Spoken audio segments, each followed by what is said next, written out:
And welcome to my YouTube channel. तो आज हम डिस्कस करेंगे यूपीएससी के पैटर्न के बारे में। जो हमारे पास एग्ज़ाम्स रहते हैं वो किस किस टाइप के और क्या क्या उनमें पूछा जाता है। तो सबसे पहले हमारे पास 3 टाइप के जो है एग्ज़ाम्स आ जाते हैं, मींस 3 स्टेजेस आ जाती हैं। पहले जो है प्रीलिम्स आ जाता है, फिर अगर आप प्रीलिम्स क्वालिफाई कर लेते हैं तो फिर मेंस का पेपर आ जाता है, और अगर आप मेंस क्वालिफाई कर लेते हैं तो आप इंटरव्यू देने के लिए क्वालिफाइड हो जाते हैं। अगर हम इनकी इंडिविजुअल डिस्कशन करें तो सबसे पहले जो है प्रीलिम्स आ जाता है। ये जो है ऑब्जेक्टिव टाइप के जो है, इसमें आपके पास पेपर्स रहते हैं। पेपर ए होता है और पेपर बी होता है।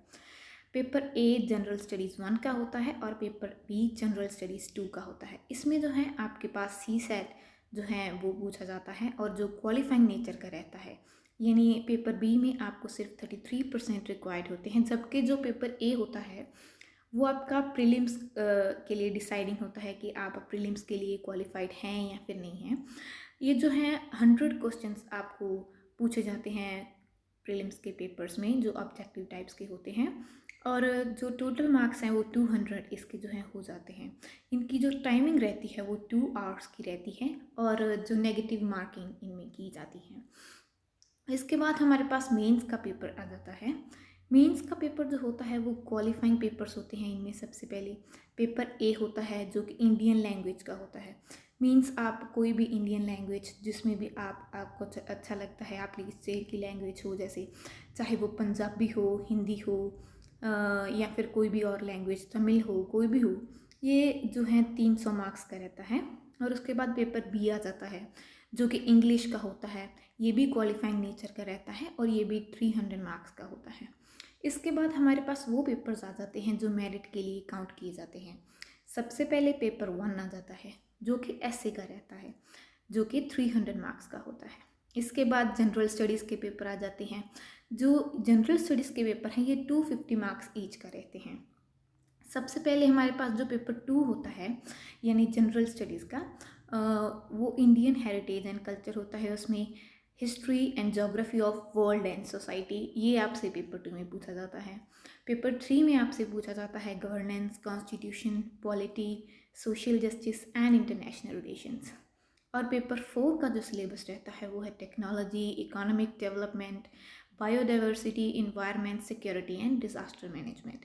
उसके बाद जो पेपर 5 में आपसे पूछा जाता है वो है एथिक्स, इंटेग्रिटी और एप्टीट्यूड। ये जो हैं आपके जनरल स्टडीज़ के पेपर आ जाते हैं।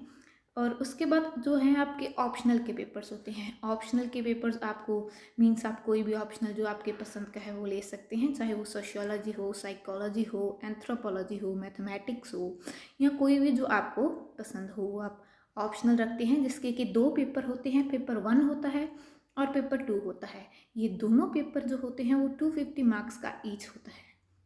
और अगर आप अपने मेंस का ग्रैंड टोटल देखें तो वो 1750 मार्क्स का जो है टोटल हो जाता है, जिसके बेसिस पर आपको डिसाइड किया जाता है कि आप क्वालिफाइड हैं या फिर नहीं हैं। ये जो है मेंस के सारे पेपर ये 3 आवर्स की रहते हैं।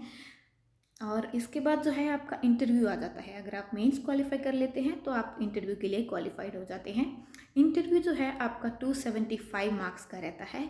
इंटरव्यू में आपसे वो कुछ भी पूछ सकते हैं, चाहे वो आपके सिलेबस में से कुछ हो, कोई आपकी हॉबीज़ में से हो, या फिर कुछ भी हो।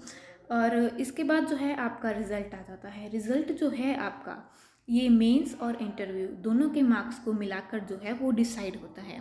मींस जो हमारे पास है इंटरव्यू जो है वो देखिए 275 मार्क्स का आ गया था, और जो मेंस है वो 1750 मार्क्स के थे। तो इसके बेसिस पर जो है आपकी वो डिसाइड की जाती है merit list. Means total 25 marks में से आपकी जो है वो मेरिट लिस्ट डिसाइड की जाती है। तो होप ये आपकी वीडियो आपके ज़रूर काम आएगी। So thank you and do like, subscribe and share my channel.